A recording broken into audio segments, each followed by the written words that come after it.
So today we're going to be talking about the Terracotta Warriors. All right, so to begin here, it started off in 1974 in Xi'an, China.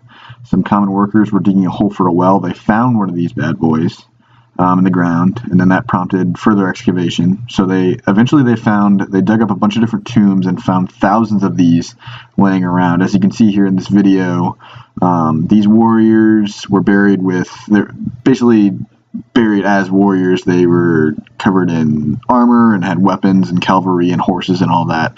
The main purpose for these were they were buried with Qin Shi Huang, which was the first emperor of China, and they were to lead him into the afterlife.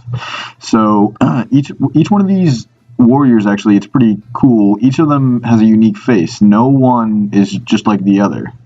And that's pretty cool. That's pretty much the Terracotta Warriors in a nutshell. Now, hold on. So cool is because if you think about it and you think back, thousands of years before the Chinese dynasties emerged and before unified China, if you think back to ancient Egypt, so the Terracotta Warriors, they almost in nature kind of dub what the ancient Egyptians did with the pyramids and the pharaohs, saving their things, and all their gold and servants would follow them into the grave to the afterlife because they believed that they could actually take those items to the afterlife. So this is kind of the same concept that the emperor wanted to convey, that he wanted to be buried with an entire army so that he could take that into the afterlife, which I think is pretty cool because from that you can draw conclusions. It's almost like a looking glass into the past, into the first Chinese dynasties and the way their culture worked, and it's cool because the warriors themselves had them were buried with weapons and they were painted, and so it's a great way to really see what their culture was like back then.